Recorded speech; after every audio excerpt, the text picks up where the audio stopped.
कक्षा 9वीं की student finally जो आपके यहाँ पर गणित का त्रैमासिक परीक्षा पेपर वो हमारे पास आ चुका। पूरा आपका यहाँ पर रियल पेपर की जो फोटो है वो हमारे पास आ चुकी है। तो पूरा हम आपको पेपर कराने वाले गणित का, तो इस वीडियो को आपको एंड तक देखना।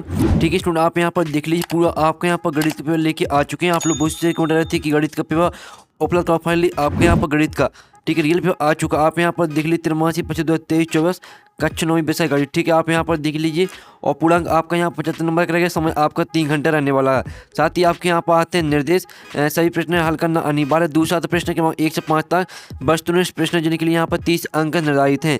तीसरा निर्देश आता है प्रश्न क्रमांक 6 से 17 तक, प्रत्येक प्रश्न 2 अंक और शब्द सीमा आपकी 30 शब्द है। चौथा आपका यहाँ पर निर्देश आता है प्रश्न क्रमांक 18 से 20 तक, प्रत्येक प्रश्न 3 अंक और शब्द सीमा आपकी 75 शब्द है। पांचवा निर्देश आता है तो पांचवा निर्देश भी आप पढ़ सकते हैं। तो चलिए स्टूडेंट जो आपका यहाँ पर गणित का पेपर वो देख लेते हैं। उससे पहले वीडियो को लाइक कर लीजिए, चैनल को सब्सक्राइब कर लीजिए। ठीक है, क्योंकि पेपर लाने में बहुत ज़्यादा मेहनत लगती है। तो आप यहाँ पर देख लीजिए आपके आते 6 नंबर के सही विकल्प चुन कर लीजिए। ठीक है, तो पहला आपका यहाँ पर आता है एक परिमेय तथा एक अपरिमेय संख्या का एक फल या अंतर सदैव एक संख्या होगी। तो आपका इसका ऑप्शन आता परिमेय संख्या, बा आता अपरिमेय संख्या और सा आता प्राकृतिक संख्या और दा आता पूर्णांक संख्या। तो एक परिमेय तथा एक अपरिमेय संख्या का एक फल या अंतर सदैव एक संख्या होगी। तो इसका आंसर जो करेक्ट आंसर रहेगा वो आपका बा हो जाएगा, अपरिमेय संख्या। तो आपको यहाँ पर अच्छी तरह से याद करते जाना। ठीक है, अब चलिए आपके यहाँ पर दूसरा आता निम्न में से कौन सी अपरिमेय संख्या है। ये आपके यहाँ पर दूसरा आता तो आ आता 0.23, बा ऑप्शन आता आपका सा ऑप्शन आता 0.24 और दा आता 0.2325।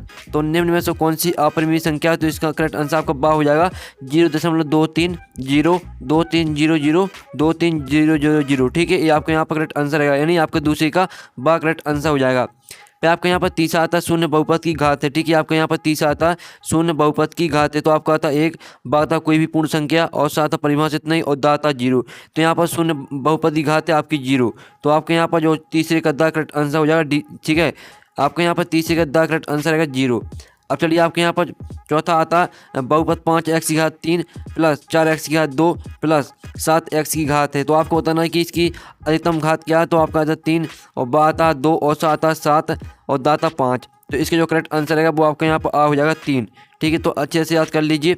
अब चलिए आपका पाँचवा आता बिंदु -2 और -3 किस चतुर्थांश में स्थित होगा। तो जो इसका करेक्ट आंसर रहेगा वो आपके यहाँ पर सा हो जाएगा तृतीय चतुर्थांश। ठीक है, बिंदु -2 और -3 किस चतुर्थांश में स्थित होगा। तो आपका इसका सा करेक्ट आंसर रहेगा तृतीय चतुर्थांश। ठीक है, अब चलिए आपके यहाँ पर 6वां सही विकल्प आता है समीकरण 2x प्लस 3y बराबर के में यदि x बराबर आपका 2 है y बराबर 1 तो k का मान है। आपको k का मान निकालना है। तो जो आपका k का मान रहेगा वो आपका 7 आ जाएगा। ठीक है, 6 में का आपका करेक्ट आंसर हो जाएगा 7। तो इस तरह से आपके जो 6 नंबर के जो सही विकल्प वो कंप्लीट हो जाते हैं। और आपने स्क्रीनशॉट ले लिए होंगे, स्क्रीनशॉट नहीं लिए तो हम आपको यहाँ फिर से दिखा देते हैं, जिससे आप यहाँ पर अच्छी तरह से स्क्रीनशॉट ले सकते हैं। ठीक है, अब चलिए प्रश्न 2 आता है रिक्त स्थान की पूर्ति कीजिए। 6 नंबर के आपके यहाँ पर आते हैं रिक्त स्थान। तो पहला आपके यहाँ पर आता है एक अपरिमेय संख्या का दशमलव प्रसार दोनों होता है। तो पहले का आंसर आपका रहेगा एक अपरिमेय संख्या का दशमलव प्रसार। आप यहाँ पर देख लीजिए। ठीक है, अनावसानी आवर्ती होता है। ठीक है, अनावर्ती होता है, अनावसानी अनावर्ती होता है। ये आपको यहाँ पर रहेगा पहले का आंसर। ठीक है, आप यहाँ पर देख लीजिए अनावसानी अनावर्ती होता है। ये आपको पहले का यहाँ पर आंसर हो जाएगा। अब चलिए आपके यहाँ पर दूसरा रेगिस्तान देख लेते हैं।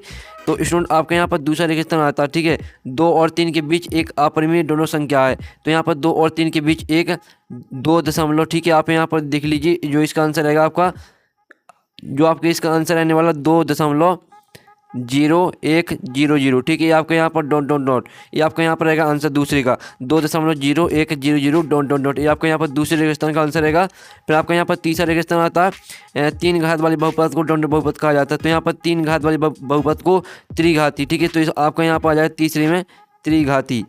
ठीक है, त्रिघाती बहुपद कहा जाता है। आपका तीसरे रेगिस्तान का आंसर हो जाएगा त्रिघाती। अब चलिए आपके यहाँ पर जो चौथा रेगिस्तान है वो आता है भाज्य बराबर भाजक गुणे भागफल प्लस शेषफल। ठीक है, चौथे रेगिस्तान का आंसर आपका हो जाएगा शेषफल। आप यहाँ पर देख लीजिए चौथे का आंसर आपके यहाँ पर हो जाएगा शेषफल। अब चलिए आपके यहाँ पर देख लेते हैं पाँचवा रेगिस्तान आता है मूल बिंदु के निर्देशांक। तो मूल बिंदु के निर्देशांक आपके होते हैं 0 0। ठीक है, आपको यहाँ पर 0 0 आपको यहाँ पर लिख देना इस तरह से। अब चलिए आपके यहाँ पर देख लेते हैं 6वां रेगिस्तान आता है चरों वाले रेखीय समीकरण का आलेख डॉट 1 होता है। तो आपका इसका आंसर यहाँ पर देख लीजिए, इसका आंसर रहेगा आपको यहाँ पर चरों वाले रेखिक समीकरण का आलेख सरल रेखा होता है। ठीक है, तो इसमें आपका आ जाएगा सरल रेखा, ठीक है, सरल रेखा आपका यहाँ पर आ जाएगा 6 में रेगिस्तान में। तो इस तरह से आपके यहाँ पर हो जाते हैं रेगिस्तान कंप्लीट 6 नंबर के, जो कि 6 नंबर के थे। तो आप फिर से यहाँ पर रिवाइज कर लीजिए। एक अपरिमेय संख्या का दशमलव प्रसार अनावसानी अनावर्ती होता है, और 2 और 3 के बीच एक अपरिमेय 2.0100 संख्या है, और 3 घात वाले बहुपद को त्रिघाती बहुपद कहा जाता है। और भाज्य बराबर भाजक गुणे भागफल प्लस शेषफल, और मूल बिंदु के निर्देशांक 0 होते हैं, और चरों वाले रैखिक समीकरण का आलेख सरल रेखा होता है। तो इस तरह से आपके यहाँ पर हो जाते हैं रेगिस्तान कंप्लीट। अब चलिए आपके यहाँ पर 30 सही बनी हुई 6 नंबर की आती हैं। स्तंभ आ और बा में आपके यहाँ पर दी गई है सही होनी। पहली आपकी जो आती है, ठीक है, तो पहली आती है -0.85 प्लस 1.25। तो इसे आपको यहाँ पर 0.40 से मैच कर देनी है, ठीक है। पहली आपकी यहाँ पर जो दी गई है, तो इसे आपको 0.40 से मैच करनी है। और जो आपकी दूसरी आती है -216/6, तो इसे आपको यहाँ पर, ठीक है, आप यहाँ पर देख लीजिए -36 से मैच कर देनी है। और जो तीसरी आती है -2 गुणे 3.5, तो इसे आपको यहाँ पर 7 से मैच करनी है। और जो चौथी आती है -7.5 प्लस 4.5, तो चौथी आपको यहाँ पर मैच किससे करनी है? चौथी मैच करनी है आपको यहाँ पर -3 से। जो पाँचवीं आती है 5/4, तो इसे आपको यहाँ पर मैच कर देना 1.25 से। जो छवीं आती है 2.4/10, तो इसे आपको यहाँ पर मैच करना, देख लीजिए, खास से मैच कर देना। तो इस तरह से आपकी जो सही होनी वो मैच हो जाती है। तो जल्दी से स्क्रीनशॉट ले लीजिए, हमने यहाँ पर मैच कर दी, साथ ही नंबर भी आपको, ठीक है, बगल में हमने लिख दिए कौन में आपको कौन सी मैच करनी है, तो नंबर भी आप देख सकते हैं। तो जल्दी से स्क्रीनशॉट ले लीजिए, आपके यहाँ पर 6 नंबर की हमने करा दी सही जोड़ी। अब चलिए आपका नेक्स्ट क्वेश्चन आता है एक साथ बाकी मोहता दी, जो कि 6 नंबर के आते पे आता है। एक परिमेय संख्या का दशमलव प्रसार किस प्रकार का होता है, ठीक है। तो आपको जो यहाँ पर दिया गया पहले का आंसर हो जाएगा आपका यहाँ पर एक परिमेय संख्या का दशमलव प्रसार किस प्रकार का होता है। तो पहले का आंसर आपका हो जाएगा शांत, ठीक है, आप यहाँ पर देख लीजिए, शांत या, ठीक है, अनावसानी ठीक है, अनावसानी आवर्ती, ये आपका यहाँ पर रहेगा आंसर, ठीक है। आप यहाँ पर हम लिख देते हैं, तो आप यहाँ पर देख लीजिए स्टूडेंट, आपका जो इसका आंसर रहेगा शांत या अनावसानी आवर्ती, आपको आवर्ती और लिख लेना है, ठीक है। शांत या अनावसानी आवर्ती होता है आपके यहाँ पर पहले का आंसर। फिर आपका दूसरा था रेखिक बहुपद की घात क्या होती है, तो रेखिक बहुपद की घात 1 होती है, तो आपको लिख देना यहाँ पर 1 होती है, ठीक है। दूसरे का आंसर आपका हो जाएगा 1 होती है, ये आपके यहाँ पर रहेगा दूसरे का आंसर, ठीक है। फिर आपके यहाँ पर जो तीसरा यहाँ पर आता है, तो तीसरा आप यहाँ पर देख लीजिए 101 की घात 3 का मान क्या होगा, तो इसका आंसर रहेगा आपका यहाँ पर 1030301, ये आपका पहले का यहाँ पर आंसर हो। सॉरी, जो तीसरा आपका 101 की घात 3 का मान क्या होगा, तो ये रहा उसका आंसर। तो जल्दी से आप यहाँ पर स्क्रीनशॉट ले सकते हैं। अब चलिए आपके यहाँ पर आता है, ठीक है, चौथा एक्स अक्ष पर स्थित बिंदु के निर्देशांक को किस रूप में लिखते हैं, तो इसका आंसर आपका हो जाएगा A0 के रूप में, ठीक है, A0 के रूप में। चौथे का आंसर रहेगा आपका A0, आप यहाँ पर देख लीजिए, हमने आंसर लिख दिया। पाँचवा आपका आता है, तो यहाँ पाँचवा आपने यहाँ पर देख लीजिए, 2 चरों वाले रैखिक समीकरण का मानक रूप लिखिए, तो मानक रूप आपको लिखना है। तो इसका आंसर आपका हो जाएगा AX plus BY plus C बराबर 0, ठीक है, ये आपका यहाँ पर आंसर हो जाएगा AX plus BY plus C बराबर 0, ये आपका रहेगा यहाँ पर पाँचवें का आंसर। फिर आपका 6 आता भुज किसे कहते हैं, तो इसकी आपकी जो परिभाषा हो जाएगी, किसी बिंदु की Y अक्ष से दूरी को भुज कहते हैं, ठीक है। भुज किसे कहते हैं, तो फिर से सुन लीजिए, किसी बिंदु की Y अक्ष से दूरी को भुज कहते हैं। अब चलिए आपके यहाँ आते हैं सत का चयन करके लिखिए 6 नंबर के आते हैं। तो यहाँ पर पहला आता है रेखिक बहुपद की घात 1 होती है, तो पहला आपके यहाँ पर हो जाएगा सत्य, ठीक है, पहला आपके यहाँ पर सत्य हो जाएगा। फिर आपका यहाँ पर जो दूसरा आता है, तो दूसरा आप यहाँ पर देख लीजिए स्टूडेंट, दूसरा आता है बहुपद के एक से अधिक शून्यक नहीं हो सकते हैं, तो ये आपका सत्य हो जाएगा। और प्रत्येक पूर्णांक संख्या एक परिमेय संख्या होती है, तो ये आपका सत्य रहेगा। और प्रत्येक परिमेय संख्या एक पूर्ण संख्या होती है, तो ये भी आपका सत्य रहेगा, ठीक है। तो अच्छे देख लीजिए। अब चलिए आपके यहाँ पर देख लेते हैं पाँचवा, मूल बिंदु में भुज एवं कोटि दोनों शून्य होते हैं, तो ये भी आपका सत्य रहेगा। और फिर आपका आता है 2 चरों वाले रैखिक समीकरण के अपरिमित रूप से अनेक हल होते हैं, तो ये आपका असत्य हो जाएगा। तो आप यहाँ पर देख लीजिए, पहले आपका यहाँ पर सत्य रहेगा, और दूसरा असत्य रहेगा, तीसरा सत्य रहेगा, चौथा भी सत्य रहेगा, और पाँचवा आपका सत्य रहेगा, 6वां आपका असत्य रहेगा। तो इस तरह से आपके यहाँ पर जो सत्य असत्य हैं वो आपके यहाँ पर कंप्लीट हो जाते हैं। अब चलिए जो आपके प्रश्न आते हैं वो देख लेते हैं। प्रश्न 6 आता परिमेय संख्या क्या है अथवा अपरिमेय संख्याएँ क्या हैं। फिर प्रश्न 7 आता है 1/7 और 2/7 के बीच एक अपरिमेय संख्या लिखी अथवा 36/100 का दशमलव प्रसार किस प्रकार का है। फिर आपका प्रश्न 8 आता है 1/2, ठीक है, 1/√2 के हर का परिमेयकरण कीजिए, अथवा आता है 1/√7 - √6 के हर का परिमेयकरण कीजिए। प्रश्न 9 आता, प्रश्न 9 देख लीजिए।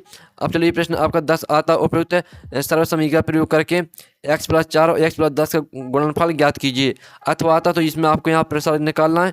और फिर आपका प्रश्न 11 आता, जल्दी से इनके स्क्रीनशॉट आपको लेते चलना। प्रश्न 11 आता, बिंदु -2 और -1 और -4 और 3 किस किस चतुर्थांश में स्थित है। अथवा आता, अथवा देख लीजिए। फिर आपका 12वां आता, चतुर्थांश किसे कहते हैं। अथवा आता, निर्देशांक अक्ष किसे कहते हैं। फिर आपका प्रश्न 13 आता, बिंदु 2 और 3 और 4, 5 को कार्तीय तल में निर्धारित कीजिए। इसका आप प्रश्न 14वें का अथवा देख लीजिए। फिर आपका 14वां आता, समीकरण 4x + 3y = 12 के 2 हल लिखिए। फिर इसका अथवा आता, समीकरण 3y + 4 = 0 के 2 हल लिखिए। फिर प्रश्न 15 आता, k के किस मान के लिए x = 2 y = 1 समीकरण 2x + 3y = k का एक हल है। ये आपके यहाँ पर तो 15वां क्वेश्चन, ठीक है। 15वें का अथवा आता, k का मान ज्ञात कीजिए, जबकि x = 2 y = 1 समीकरण 2x + 3y = k का एक हल हो, ठीक है। ये आपका यहाँ 15वां क्वेश्चन रहता है। 16वां आता, आपका यहाँ पर सीधे गुणा किए बिना 104 और 96 का मान ज्ञात करना। आप यहाँ पर देख लीजिए 16वां क्वेश्चन है।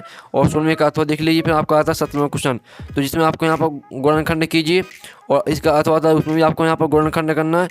अब चलिए आपके यहाँ पर आता 18वां क्वेश्चन, यहाँ पर देते सरल कीजिए और इसका अथवा आता, अथवा में भी आपको यहाँ पर सरल करना है, ठीक है। आप यहाँ पर देख लीजिए। फिर आपको 19वां क्वेश्चन आता है, यहाँ पर 3/4 और 4/5 के बीच 3 परिमेय संख्या ज्ञात कीजिए। अथवा आता 3 और 4 के बीच 6 परिमेय संख्या ज्ञात कीजिए।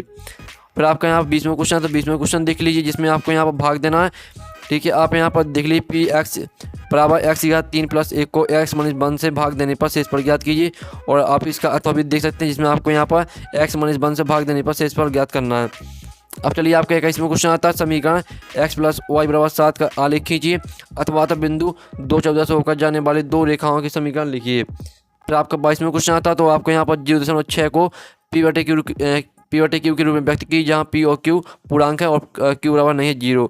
फिर आपका 22वें क्वेश्चन का अथवा आता है, तो अथवा देख लीजिए। अथवा में भी आपको यही करना है। और 23वां क्वेश्चन आता है, जिसमें आपको गुणनखंड कीजिए और इसके अथवा में भी आपको गुणनखंड करना है। तो इस तरह से पूरा पेपर आपका कंप्लीट हो जाता है, और ठीक है। और जो आपका यहाँ पर इसका सॉल्यूशन है, सॉल्यूशन आएगा आपका नेक्स्ट वीडियो को लाइक कर लीजिए, चैनल को सब्सक्राइब कर लीजिए। साथ ही हमने पूरा पेपर करा दिया, इस पेपर को आपको अच्छी तरह से यहाँ पर सॉल्व कर लेना है। तो हम यहाँ पर नेक्स्ट वीडियो में मिलते हैं आपके पूरे पेपर की सॉल्यूशन। अच्छा, तो टेक इन, बाय बाय।